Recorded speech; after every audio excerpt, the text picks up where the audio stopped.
Hi guys, welcome to My Only Finance. My name is Eddie. Today we are going to talk about the credit card balance transfer. I'm very excited to be able to make my first video on YouTube to share with some of you the knowledge that I know about the credit card balance transfer. We're going to talk through some of the example of a credit card balance transfer, the advantage and disadvantage of balance transfer, and also eventually answering the questions. Is it good to make a credit card balance transfer when you receive an offer from your bank? If you like the video, please consider subscribing or hit the like button below. Or if you have any questions or comments, please leave it below. So before I explain further about a balance transfer, we need to understand what is a balance. Just say you have a credit card with a 10,000 limit. You've made purchases of 3,000. So 3,000 is the balance owing the credit card, and the 7,000 is the available limit left on the credit card.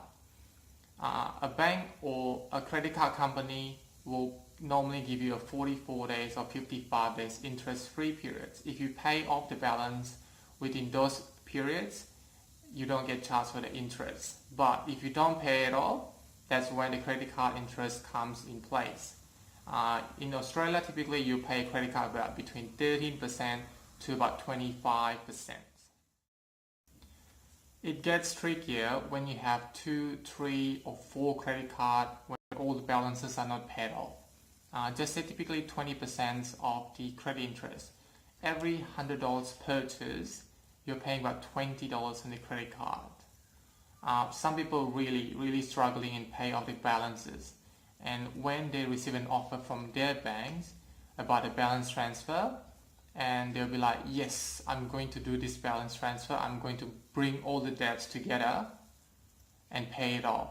But there are things that you need to consider and know before you're doing a balance transfer.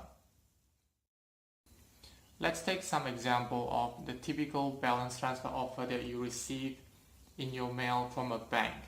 A bank may offer you 0% for 12 months to do a balance transfer with a small balance transfer fee of 3%, or maybe a 2.99% balance transfer for 9 months periods.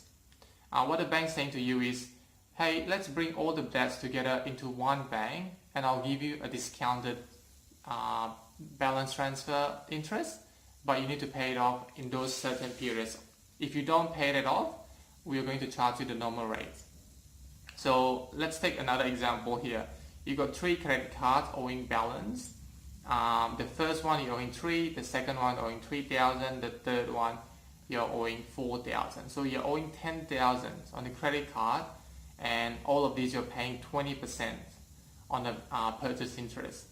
And you have another 4 credit cards that you just applied for, and this one has a 0% for 12 months with a small fee of 3% balance transfer, and you have a 20,000 limit.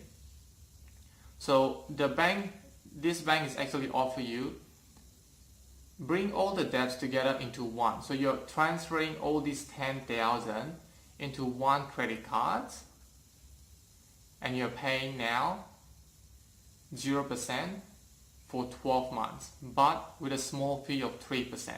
So that 10,000 debt on 3 different credit cards, now you're bringing it all together into one credit card.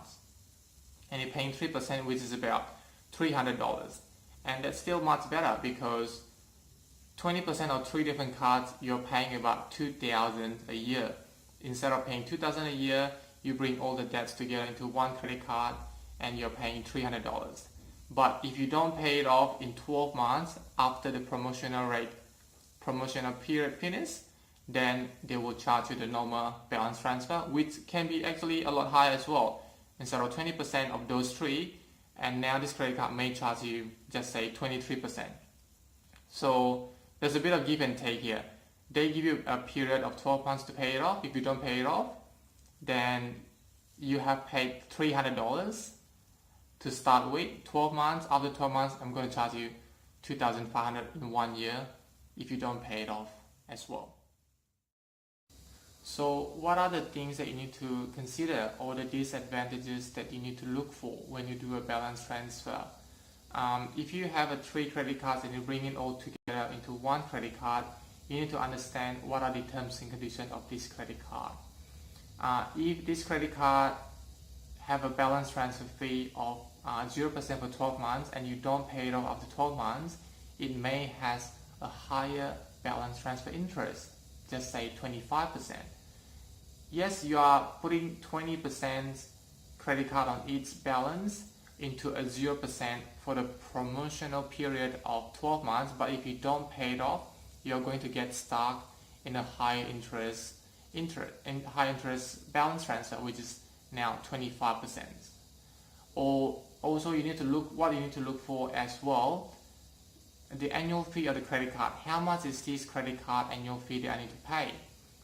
It may offer you a 0% for 12 months, but it may charge you a higher annual fees on the credit card, $200 for example. You're paying 50, 50 and 50 on this one instead of $150 you're paying. Now you're going to pay one credit card annual fee and it becomes $200, which is more expensive. And the last thing that a lot of people don't know, when you do a balance transfer of multi credit cards into one credit card, and we'll take an example of this one that we talked about, 20,000 limit, you have 10,000 balance transfer. Even though you still have a 10,000 credit limits available, if you make purchases on top of this balance transfer, you do not have any more free interest days on those purchases. Remember, credit card has a 44 days or 55 days interest, depends on the products and the credit card types. But when you do a balance transfer, you waive those free interest days. You don't have any more. Every single purchase you do, on top of that, you'll be paying interest on those purchases. And you need to look for what is the purchase interest on this credit card. It may be even higher, 23%. So now we've understand how the balance transfer works. The final question is, should you do a balance transfer when you receive an offer? The answer is yes, if you have a plan to pay all the balances on these credit cards in the promotional periods of 12 months, 18 months or 24 months. And yes, if you plan not to use these three credit cards anymore after you do the balance transfer. So nothing worse doing a balance transfer of these three balances that you're having trouble paying it off into one, and you still continue using this credit card, which increasing your balance, and you might get trapped into a credit card debt that you'll never come out from. And the answer is no, if you do not have a plan to pay everything off. Remember, do not take the offer if you do not have a plan. If you have a plan to pay everything off, yes, please do that. If you don't have a plan to pay it off, you better don't do a balance transfer, because at the end of the day, you might get trapped with not just one credit card with a higher interest, and you don't close all the credit card, you might get trapped with all the credit card balance that you are paying off with a high interest. That's all we have the time for today, guys. Thank you for watching and for your time, and please consider subscribing or hit the like button below. See you again on the next video. Bye bye.